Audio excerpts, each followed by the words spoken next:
Hi friends, ಎಲ್ರಿಗೂ ನಮಸ್ಕಾರ. ಇವತ್ತು ನಮ್ಮ ಚಾನಲಲ್ಲಿ ಏನು ರೆಸಿಪಿ ನೋಡ್ತಾ ಇದ್ದೀವಿ ಅಂದರೆ ಪಾಲಕ್ ಪನ್ನೀರ್ ರೆಸಿಪಿ ಫ್ರೆಂಡ್ಸ್. ಇದಕ್ಕೆ ಮೊದಲಿಗೆ ನಾನಿಲ್ಲಿ ಒಂದು ದೊಡ್ಡ ಕಟ್ಟಷ್ಟು ಪಾಲಕ್ ಸೊಪ್ಪನ್ನ ಬಿಡಿಸಿ ತೊಳೆದಿಕ್ಕಿದ್ದೀನಿ. 200 ಗ್ರಾಮ್ ಅಷ್ಟು ಪನ್ನೀರು, 1 ಟೇಬಲ್ ಸ್ಪೂನ್ ಅಷ್ಟು ಬೆಣ್ಣೆ, 10 ಗೋಡಂಬಿ, 2 ಟೊಮೆಟೊ, 1 ಮೀಡಿಯಮ್ ಸೈಜ್ ಈರುಳ್ಳಿ, 4 ಹಸಿಮೆಣಸಿನ್ಕಾಯಿ, 8 ಎಸಳಷ್ಟು ಬೆಳ್ಳುಳ್ಳಿ, ಅರ್ಧ ಇಂಚಷ್ಟು ಶುಂಠಿ, ಉಪ್ಪು ನಿಮ್ಮ ರುಚಿಗೆ ತಕ್ಕಷ್ಟು ಫ್ರೆಂಡ್ಸ್, 2 ಟೇಬಲ್ ಸ್ಪೂನ್ ಅಷ್ಟು ಎಣ್ಣೆ, ಅರ್ಧ ಟೇಬಲ್ ಸ್ಪೂನ್ ಅಷ್ಟು ಅಚ್ಚಕಾರದ ಪುಡಿ, ಅರ್ಧ ಟೀ ಸ್ಪೂನ್ ಅಷ್ಟು ಧನಿಯಾ ಪುಡಿ, 1/4 ಟೀ ಸ್ಪೂನ್ ಅಷ್ಟು ಗರಂ ಮಸಾಲ ಪುಡಿ ಫ್ರೆಂಡ್ಸ್. ಈಗ ನಾವು ಈ ರೆಸಿಪಿನ ಹೇಗೆ ಮಾಡೋದು ನೋಡೋಣ. ಇದಕ್ಕೆ ಮೊದಲಿಗೆ ನಾವಿಲ್ಲಿ ಸೊಪ್ಪನ್ನ ಸಪ್ರೇಟಾಗಿ ಒಂದು ಪಾತ್ರೆಯಲ್ಲಿ ಹಾಕಿ ಬೇಯಿಸ್ಕೊಳ್ಳೋಣ.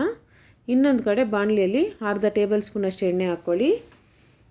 ಎಣ್ಣೆ ಸ್ವಲ್ಪ ಬಿಸಿ ಆದಮೇಲೆ ನಾವು ಮಸಾಲೆಗೆ ಅಂತ ತೆಗೆದಿಟ್ಟಿರೋಂಥ ಹಸಿಮೆಣಸಿನ್ಕಾಯಿ, ಬೆಳ್ಳುಳ್ಳಿ, ಶುಂಠಿ, ಈರುಳ್ಳಿ, ಟೊಮೆಟೊ, ಗೋಡಂಬಿ ಎಲ್ಲ ಹಾಕ್ಕೊಂಡು ಚೆನ್ನಾಗಿ ಹುರ್ಕೊಳ್ಳೋಣ ಫ್ರೆಂಡ್ಸ್. ಇದು ಚೆನ್ನಾಗಿ ಕಲರ್ ಬರುತ್ತೆ, ಒಳ್ಳೆ ಕಲರು ವಾಸನೆ ಬರೋವರೆಗೂ ಹುರ್ಕೊಳ್ಳಿ ಫ್ರೆಂಡ್ಸ್.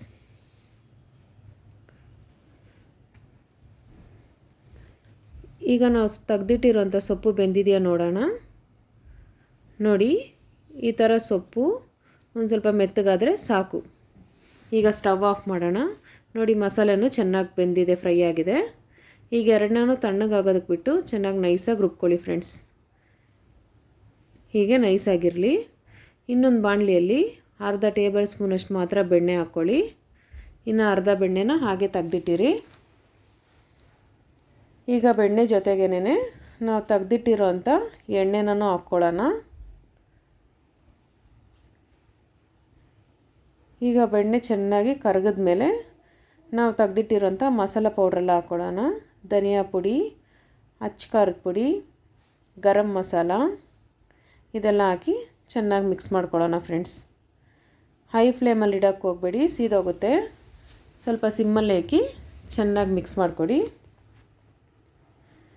ಈಗ ಇದಕ್ಕೇನೆ ನಾವು ರುಬ್ಬಿಟ್ಟಿರೋಂಥ ಪಾಲಕ್ ಸೊಪ್ಪನ್ನ ಹಾಕ್ಕೊಂಡು ಮಿಕ್ಸ್ ಮಾಡ್ಕೊಳ್ಳೋಣ. ಪಾಲಕ್ ಸೊಪ್ಪು ಪೇಸ್ಟ್ ಹಾಕ್ಕೊಂಡು ಚೆನ್ನಾಗಿ ಮಿಕ್ಸ್ ಮಾಡ್ಕೊಳ್ಳೋಣ.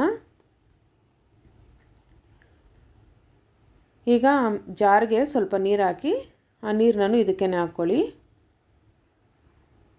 ಈಗ ಇದಕ್ಕೆ ಅರ್ಧ ಟೇಬಲ್ ಸ್ಪೂನಷ್ಟು ಪುಡಿ ಉಪ್ಪು ಹಾಕ್ಕೊತಾ ಇದ್ದೀನಿ ಫ್ರೆಂಡ್ಸ್ ನಾನಿಲ್ಲಿ. ಇದಕ್ಕೊಂದು ಅರ್ಧ ಟೇಬಲ್ ಸ್ಪೂನಷ್ಟು ಸಕ್ಕರೆ ಹಾಕ್ಕೊಂಡ್ರೂ ಚೆನ್ನಾಗಿರುತ್ತೆ ಟೇಸ್ಟು. ಅರ್ಧ ಟೇಬಲ್ ಸ್ಪೂನ್ ಮಾತ್ರ ಹಾಕ್ಕೊಳ್ಳಿ. ಈಗ ಪನ್ನೀರನ್ನ ಈ ಥರ ಚಿಕ್ಕ ಚಿಕ್ಕದಾಗಿ ಕಟ್ ಮಾಡಿಕೊಂಡು ಪಾಲಕ್ ಸೊಪ್ಪು ಸ್ವಲ್ಪ ಚೆನ್ನಾಗಿ ಕುದಿ ಬರಬೇಕಾದ್ರೆ ಪನ್ನೀರನ್ನ ಹಾಕಿ ಮಿಕ್ಸ್ ಮಾಡ್ಕೊಳ್ಳೋಣ ಫ್ರೆಂಡ್ಸ್.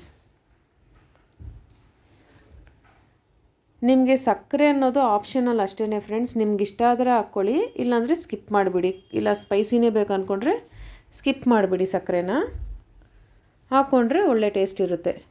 ಈಗ ಇದನ್ನು ಒಂದು 10 ನಿಮಿಷ ಬೇಯೋದಕ್ಕೆ ಬಿಡೋಣ. ಸಿಮ್ಮಲ್ಲಿ ಬಿಟ್ಬಿಡಿ ಒಂದು 10 ನಿಮಿಷ.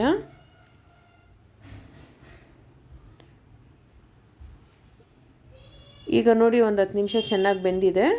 ಉಳಿದಿರೋಂಥ ಬೆಣ್ಣೆ ನಾನು ಅದ್ರ ಜೊತೆಗೆ ಹಾಕ್ಕೊಂಡು ಮಿಕ್ಸ್ ಮಾಡ್ಕೊಳ್ಳೋಣ. ಈ ಥರ ಲಾಸ್ಟಲ್ಲಿ ಒಂಚೂರು ಬೆಣ್ಣೆ ಹಾಕೋದ್ರಿಂದ ರುಚಿ ತುಂಬ ಚೆನ್ನಾಗಿರುತ್ತೆ ಫ್ರೆಂಡ್ಸ್. ಅಷ್ಟೇ ಫ್ರೆಂಡ್ಸ್, ನಮ್ಮ ಪಾಲಕ್ ಪನ್ನೀರು ರೆಡಿಯಾಗಿದೆ ನೋಡಿ.